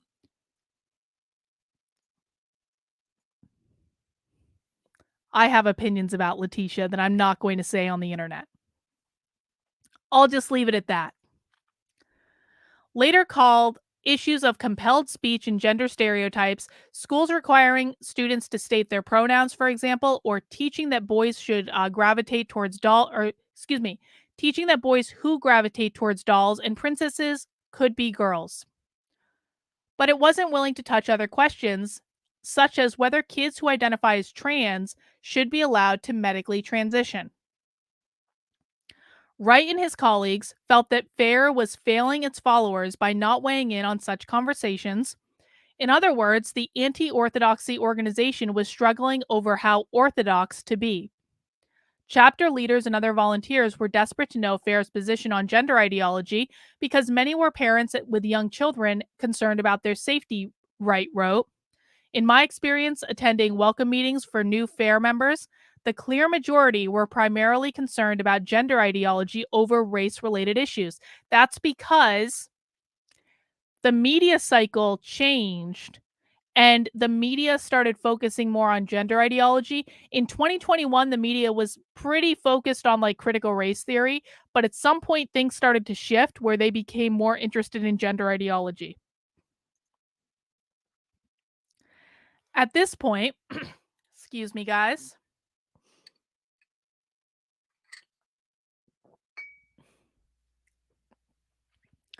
By this point, most of the employees who had participated in making the dossier on Bion had either left or been fired. I'm sure it was just a coincidence. Nothing much had come of the document. But the same issues started coming up among newer employees. It's almost like it was Bion's fault all along. All reasonable concerns were immediately dismissed as people wanting to be aggressive, combatant, or not pro human, Wright wrote. People were afraid to voice their disagreement because of how they would be portrayed by Bartning behind their backs, and they feared they'd be fired, disparaged, or other forms of retaliation. It's almost like Bion Bartning was a narcissist who was causing all the problems in the first place. In May 2022, a half dozen employees composed a letter to Weiss asking for help. Despite many appeals that FAIR take actual positions on urgent real world issues that touch the lives of millions, Bartning instead focused on advocating for an intellectualized concept of pro humanism that, in practice, consists entirely of policing language and tone of those who prioritize effective action over highly manicured messaging. They went on. Given the amount of reputation you have tethered to FAIR as an early founder, we feel an obligation to inform you about FAIR's severe mismanagement and the likelihood of collapse should Bartning be allowed to remain in charge. If Barry Weiss had damn well dealt with this situation when I told her about it in 2021, and I wasn't the only one that told her. Like I said, the original dossier was compiled in 2021. But I know for damn sure Barry Weiss knew about it because I know for damn sure I told her about this back in 2021. And if she had dealt with the situation then, it never would have gotten as far as it did. In response, Weiss essentially threw up her hands and said, I don't know what to do about this, and kind of ignored it, just like she did in 2021. A writer who publishes under the name Christina Buttons and who worked on social media graphics for FAIR before she was fired told me. Weiss says she did look into it and that she attributed the conflicts to general startup chaos. That's because Barry Weiss didn't really look into it. She didn't look into it in 2021 and she didn't look into it in 2022. And that's why it took 2 effing years to sort out the problem because Barry Weiss wasn't paying attention. It was all a facade, Button said. All of these people who were on the board of advisors, they really had nothing to do with the organization, true? But they were effective at luring in tons of donors and free labor from volunteers. It started to feel very icky. Around that time, a Daily Wire reporter, this is really interesting. Around that time, a Daily Wire reporter, Luke Rosiak, started investigating what was happening at FAIR. Rosiak had had a previous run-in with Bartning. They discussed the possibility of Bartning purchasing a website that Rosiak had created about K-12 schools, but the deal never went anywhere. Let me tell you what actually happened with this. Luke Rosiak, in his free time, created a website that was tracking all sorts of things that were going on in K-12 schools. Okay, that's like his beat. Bion Bartning had a meeting with Luke where he offered him a sum of money for the website. Luke I don't believe thought that sum of money was enough, and I don't think it was. It wasn't really that much money. Bion Bartning then told Luke, allegedly, Bion Bartning then told Luke that if Luke did not accept the sum of money that Bion had offered him, then Bion was just going to scrape all the information off of his website and make his own website based entirely on Luke's work, and Luke would get paid nothing. Bion Bartning tried to extort that website out of him, allegedly.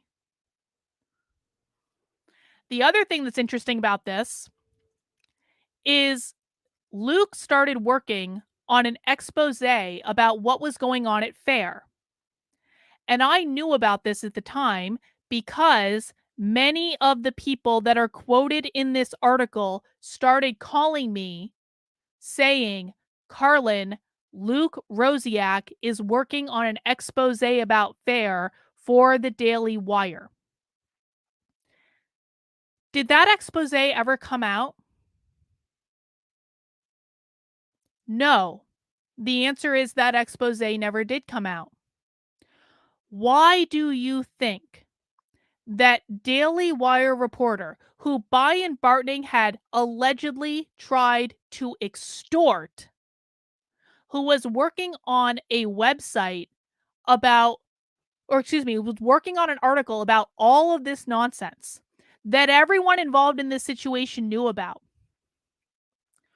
Why might you think was that expose never published by the Daily Wire? Why didn't the Daily Wire want people to know what was actually going on at this organization? Could it be? Could it be that Ben Shapiro is friends with Barry Weiss? I'm just positing. I'm just theorizing. I don't know this for sure, but I'm just saying that I think it might be because Barry Weiss and Ben Shapiro are friends.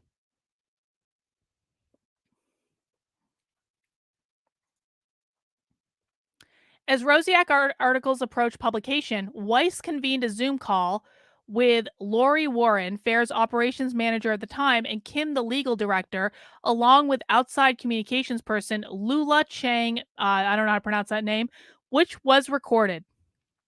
This is a 5-alarm fire, she told the others on the call. There are many people in our broader cultural intellectual space that have the sense that there's something bad inside of FAIR. She was anxious that the advisory board members, many of whom had joined because of her, would feel blindsided. For 45 minutes, Weiss grilled Kim and Warren about what was happening inside the organization, trying to parse the group's murky ideology. They discussed how FAIR would approach controversial issues such as transgender athletes competing in women's sports. The story that's very easy to tell is FAIR is pulling punches on one of the most urgent things happening, Weiss said. More broadly, Weiss and Chang were concerned about the organization's internal conflicts becoming public. They knew a lot of people would delight in hearing about dysfunction at FAIR. As Chang said, the idea that the heterodox eat each other too is too juicy. In the end, the 5-alarm fire was put out. The article was never published because Barry Weiss is friends with Ben Shapiro. And I'm, again, just theorizing. I don't know this for sure, but I bet you a phone call was made to prevent the publication of the article.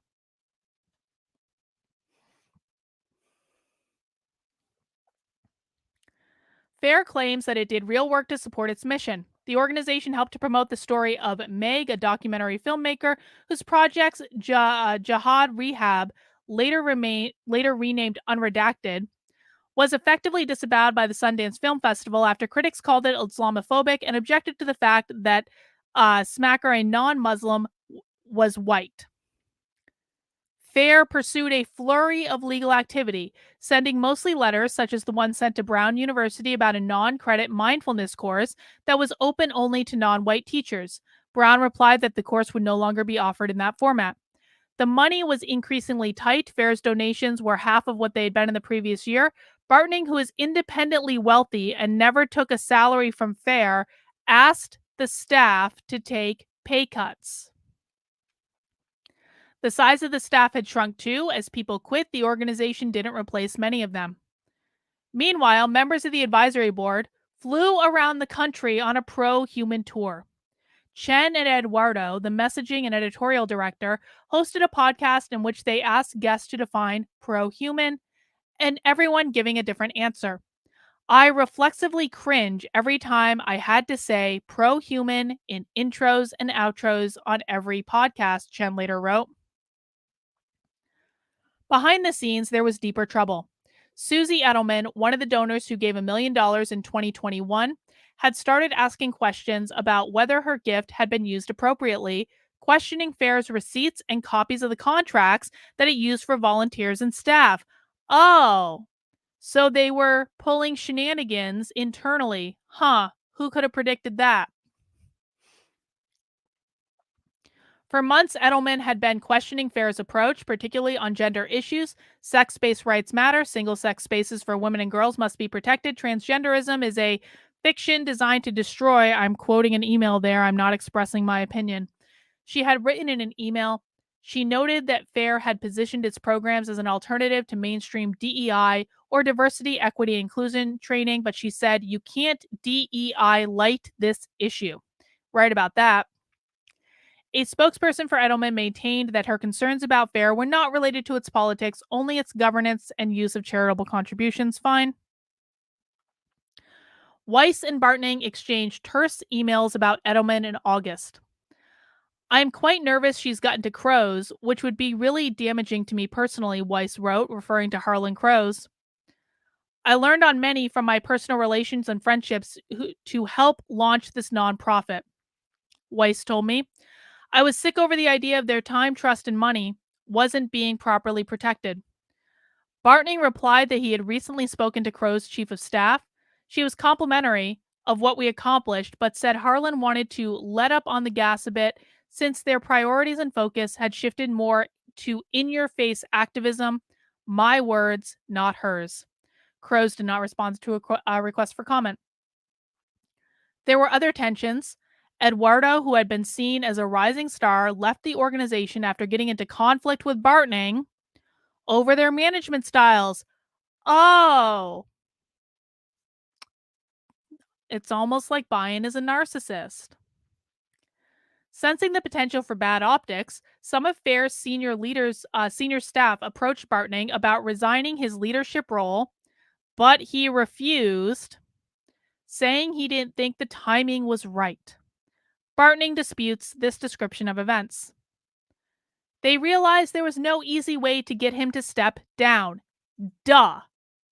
Which is what I told them in 2021, which Melissa Chen listened to and Barry Weiss ignored. Meanwhile, Weiss and Chen and a few others in the organization were nurturing their own suspicions about Bartning and FAIR's governance. Oh, were they really? Had they been tipped off that something was going on? He had started talking about spinning off an LLC for the FAIR Corporate Diversity Training Program, believing that the incentive structure would be better as a for-profit company.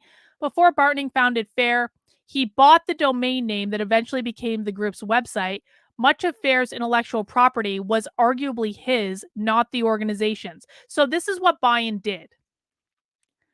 Bion would buy stuff out from under people on his own personal credit card so that he could then say it was his intellectual property and not the organization's.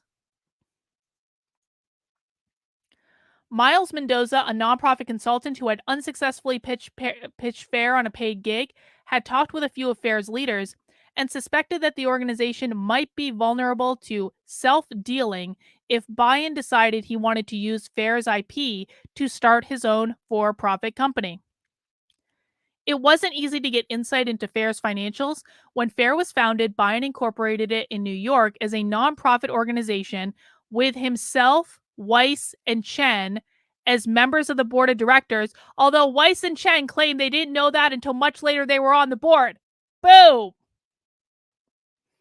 Which is exactly what I said when I reported on this in 2021.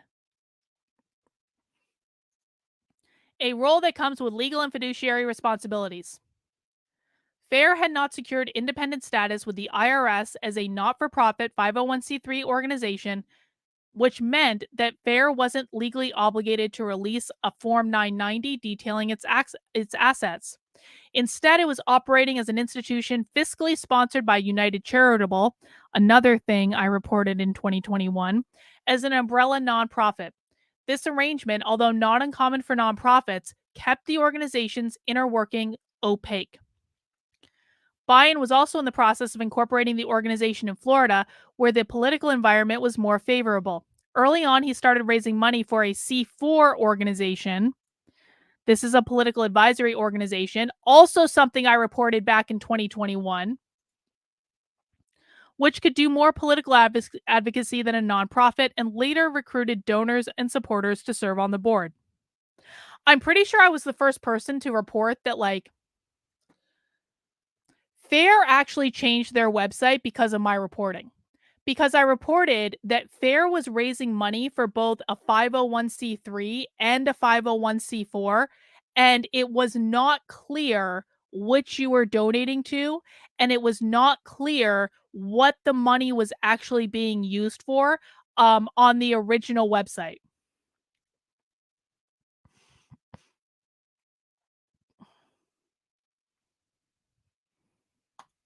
Is it Mike Harlow?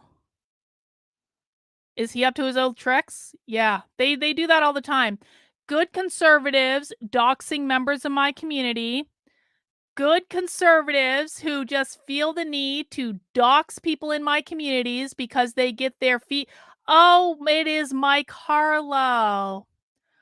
Oh, hang on. Pause.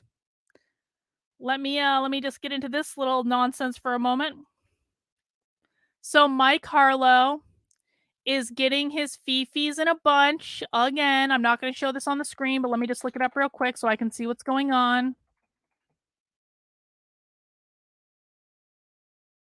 Another day, another instance of Mike Harlow doxing my friends and my supporters. Happens all the time. Oh, looks like it might have been one of his older posts that people are just posting. Yep, guys, Mike Harlow is involved with the Walkaway campaign. Mike Harlow is involved with Gays Against Groomers, and Mike Harlow loves doxing people on the internet. Loves doxing people on the internet. Really great work, conservatives. You're going to get a lot of Democrats to lead the party when you're doxing them on the internet. Anyway, back to this. Early on, he started raising money for a 501c4, an organization that could do more political advocacy than a nonprofit, and later recruited donors and supporters to serve on the board. This is one of Edelman's primary concerns about FAIR. Twitter doesn't do anything about that. You think that hasn't been reported like multiple times? She believed that her charitable see, this is what I said. This is one of Edelman's primary concerns about FAIR. She believed that her charitable donation had been used possibly illegally to pay legal fees to incorporate a 501c4 because Bion was not clear about where you were donating to. Bartning wrote in an email, as a fiscal sponsor, United Charitable had full control as the sole decision maker on the disbursement of funds related to the FAIR program. To my knowledge, there is no merit to Susie Edelman's claim United Charitable wouldn't comment on the matter. All of the money for the C4 went straight into an account belonging to Michael Trollin, an IT guy who had helped launch FAIR. Wow. Trolling called this arrangement temporary, although it lasted through October of 2022. He also said he didn't spend any of the money. Well, that's, thank heavens for small favors. Melissa Chen, who had brought Trollen into FAIR after working with him in another setting, had previously vouched for Trollen's trustworthiness. I mean, listen, man, if he was collecting all this money in his own personal account and he didn't spend any of it, I would actually say that that is truth, like proof of his trustworthiness. But neither Bartning nor anyone else at the organization had access to the account, which eventually came to hold more than $358,000. That seems a little incompetent, Bion. At the beginning of 2023, Weiss, Chen, and Mendoza formed a war room, their goal to free FAIR. Chen and Weiss had looked at FAIR's incorporation paperwork and discovered they were on FAIR's New York nonprofit board of directors. Bro, they knew they were on the board of directors in 2021. This was not a revelation they had in 2023. And I know that because I got the paperwork that showed that Melissa Chen and Barry Weiss were on the board of directors in 2021. I think it's even in the Substack. I'm pretty sure I put it in the Substack. So don't pretend that they didn't find this information out until 2 years later. They damn well knew it. Now, they did not know that Bion put them on the board of directors. That came as a surprise. But they absolutely knew they were on the board of directors in 2021, 100%. And thus had the power to vote Bion out of his leadership position. On January 24th, Chen invited Bartning and Kim, FAIR's legal counsel, to a Zoom call the next day. When Bartning and Kim logged on, they were surprised to see Weiss and Mendoza on the call too. Chen and Weiss made a motion to remove Bion from the board of the New York nonprofit and his role as the program manager of FAIR, which made him the point person for United Charitable. They put Mendoza in Bartning's place on the New York board. Chen sent around an email afterwards, falsely announcing that Bion had stepped down and thanking him for his service because she was trying to be diplomatic. I mean, I'm pretty sure I literally have the paperwork in my reporting that showed that Melissa Chen and Barry Weiss were on the board. I'm pretty sure I have it. Chen claims this was a way to preserve Bartning's dignity because that's Melissa Chen, that's a stand-up act. Come on. Brian says, as a former FAIR member, you hit the nail on the head. This is exactly why I left. I'm really sorry, Brian. I didn't want to be right about this. I never want to be right when I'm talking about toxicity in an organization. It just usually ends up working out that way. Everything at FAIR immediately devolved into chaos. Trollen, the IT guy, deactivated several official FAIR email accounts, including Kim and Bartning's. Kim's incoming emails were automatically forwarded to the company server. Trollen had access to this server, creating the potential for attorney-client privilege to be broken. Trollen had also changed the passwords to FAIR social media accounts, its Substack, its one password account. Behind the scenes, Chen was circulating the allegations about Bion's supposed self-dealing and bad governance with FAIR supporters, trying to explain why they had taken steps to remove him from power. Everyone at FAIR knew. Brian, correct me if I'm wrong. Everyone at FAIR knew Bion was a problem. I'm sorry. Like, this whole, having to explain why Bion is a problem. No. Everyone knew that Bion was a problem. For those who hadn't known what was coming, the events were disorienting. A small self-interested coup attacked FAIR, Warren, the operations manager, wrote in a letter to United Charitable. Okay. The only way I can describe the fallout that day is to compare it to a train coming to a slow, screeching halt. To Warren and others who supported Bartning, the allegations against him made no sense. I find that very difficult to believe. United Charitable processed FAIR's financial transactions and required receipts for all of them. Bion couldn't have stolen money if he wanted to. He and Kim paid for their own expenses and traveled to FAIR events on their own dime.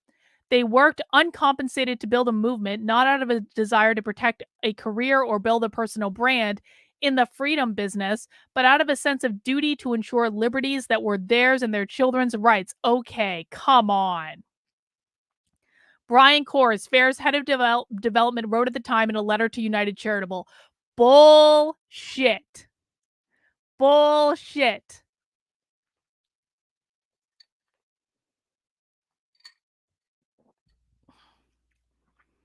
Well, you should hate Mike Harlow, bot. Mike Harlow has doxed you on multiple occasions.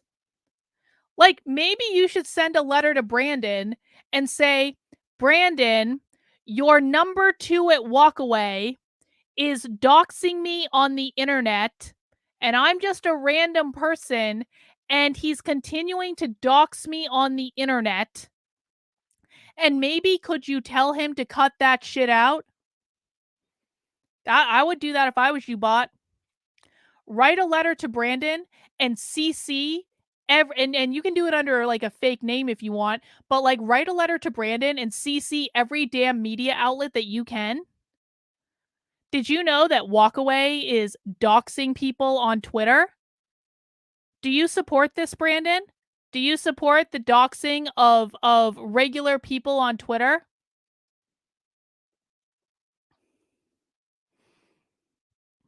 Because he's been doing this for a while now. He's been doxing bot for like the better part, at least a year, right?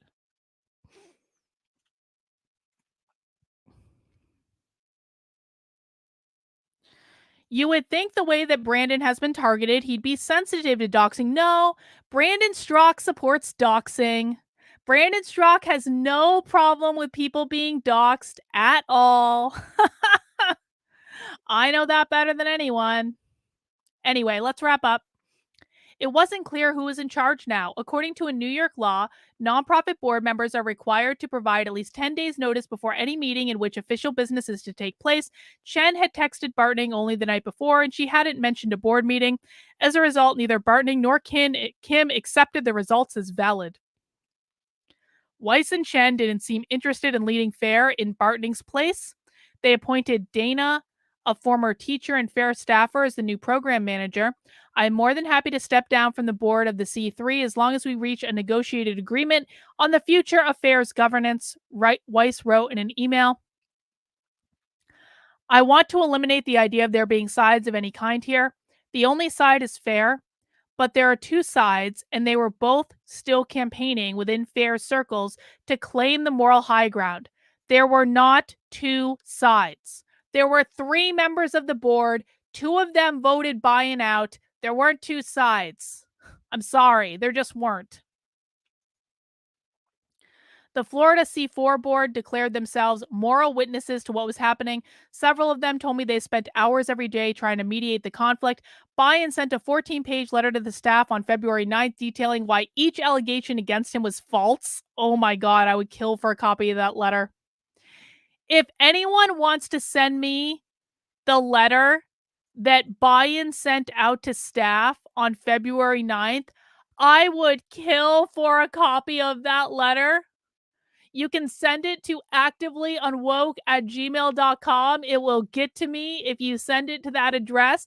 Please send me a copy of that letter. My DMs are open on Twitter. I would possibly murder a small child, figuratively, of course, not in real life. But like, there's any number of things that I would do to see a copy of that letter. Okay, I definitely wouldn't murder a small child. That's a horrible joke. I shouldn't have made it. But like, please send me a copy of that letter. I will vote for a Republican if someone sends me a copy of that letter.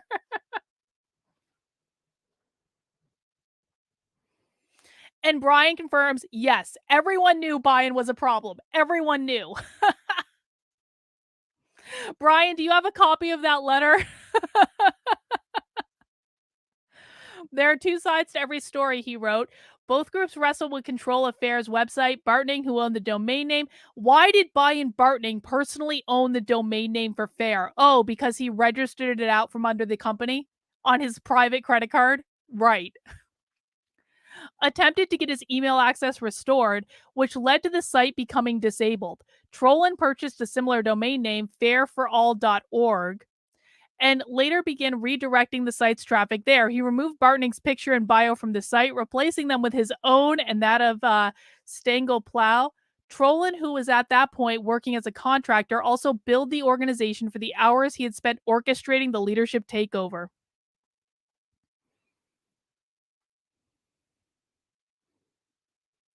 According to Coors, United Charitable shut down FAIR's fundraising during this period. Several donors, including the person who made the largest gift to the organization, said they would not give again until the situation was resolved, a wise move. A group of staff members wrote a letter asking Bartning to voluntarily step away from the organization and circulated it to colleagues to sign. We fear that anything less than you amicably resigning will result in FAIR ceasing to function, they wrote. Warren, who did not sign the letter, observed, "We became these tribal people. We're supposed to be an organization fighting tribalism, and that's what we seem to become." Again, I just want to say that if Melissa Chen and Barry Weiss had dealt with this situation in 2021, it probably wouldn't have escalated to this. This is why people should listen when I tell them things. I'm just saying. You might think I'm a pain in the ass, but sadly for you guys, I tend to be a pain in the ass that is also absolutely correct when I tell you there's a problem.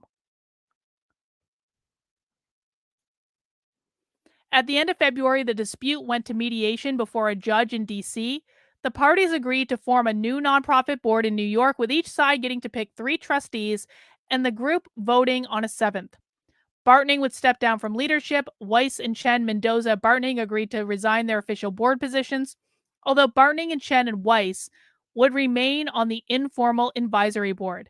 Bartning got $30,000 in lawyers' fees and $5,000 for the FAIR IP that he owned.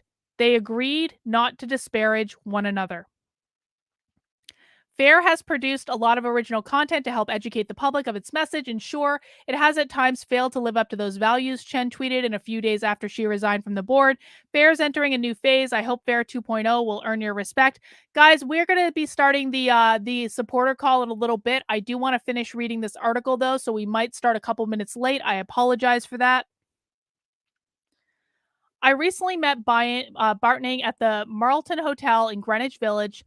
He wore a suit with no tie and a red string Kabbalah bracelet that his wife had brought him back from Israel. Bartning denied that FAIR had suffered any significant governance issues. Okay. Sure, the 501c3 application had been slightly delayed. It wasn't slightly delayed. It was years delayed.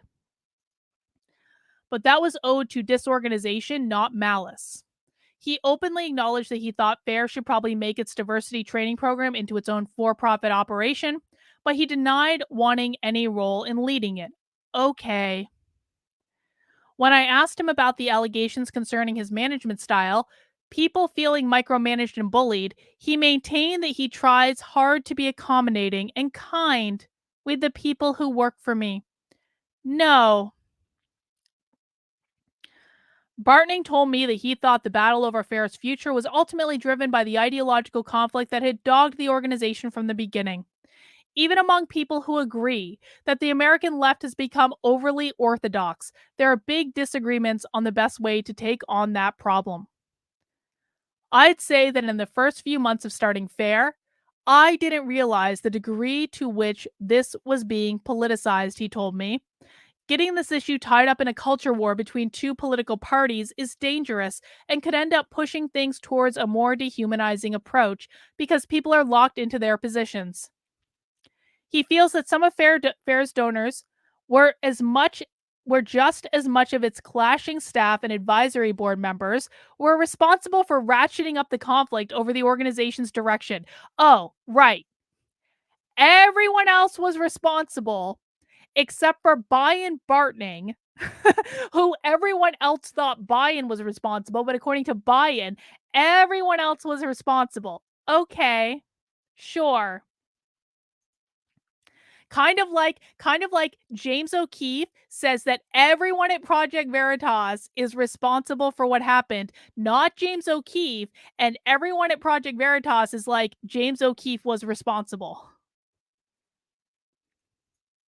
There are too few in the donor class who want to bolster moderation, he said. That's part of what's happening in our culture. You have a lot of people with an extreme amount of wealth driving an extremist agenda. Weiss has her regrets. I took on far too much at once, she told me, listing off all the things she had going on while she was trying to start FAIR, launching a media company, becoming a parent, and more. But she thinks that she did what was necessary, both in the founding of FAIR and trying to save it. I believe the country desperately needed an organization that defended civil liberties and equality under the law, and I think it still does.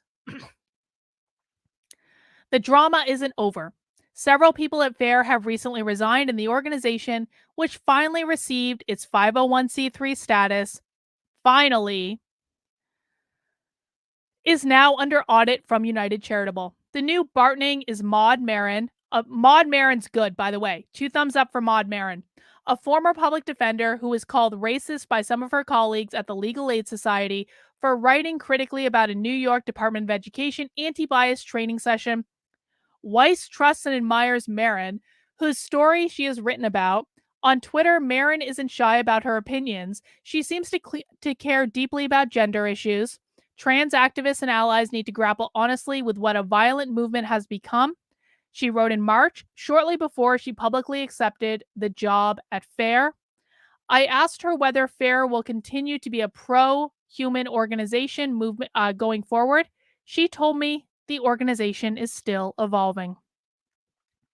So I just want to congratulate Emma, the author of the article, for positioning this as it's just not possible for an organization to be moderate and anti-woke because, Bion was the moderate who just wanted to be pro-human, and he just didn't want to be an extremist, and he's so poor and put upon, and definitely not a narcissist that was causing toxicity everywhere. Do you guys see how they framed this? Is it possible to be both moderate and anti-woke? They're implying that Bion was pushed out of the organization because he didn't want to be a partisan, when in fact, the truth is that Bion was pushed out of the organization because he was an asshole. I'm sorry. And it should have happened 2 years ago, but I'm glad they finally got there. We'll see. But guys, I do have to wrap up the stream now because I'm 2 minutes late for my supporter call. If you are a member of my Substack, you can head over to the Unwoke Roundup email that I sent out yesterday. Scroll all the way down to the bottom, and you can find the links there. And if you are a supporter in Locals or Patreon, I will be posting the Zoom link expeditiously. Thank you guys for hanging out with me today, even though we're continuing to argue about Project Veritas, which, it's not like I'm proven correct every single time I report on organizational issues. So I'm sure I definitely won't be right about Project Veritas. I'm sure that the internet lawyers have it all figured out. They have all the details. They have the whole timeline. I'm sure that the internet lawyers who didn't know anything about this stuff back in 2021 when I did will take care of it all. We can trust them all. That's all I have for tonight, guys. We'll see you tomorrow at 5 p.m. Take care. We'll see you soon.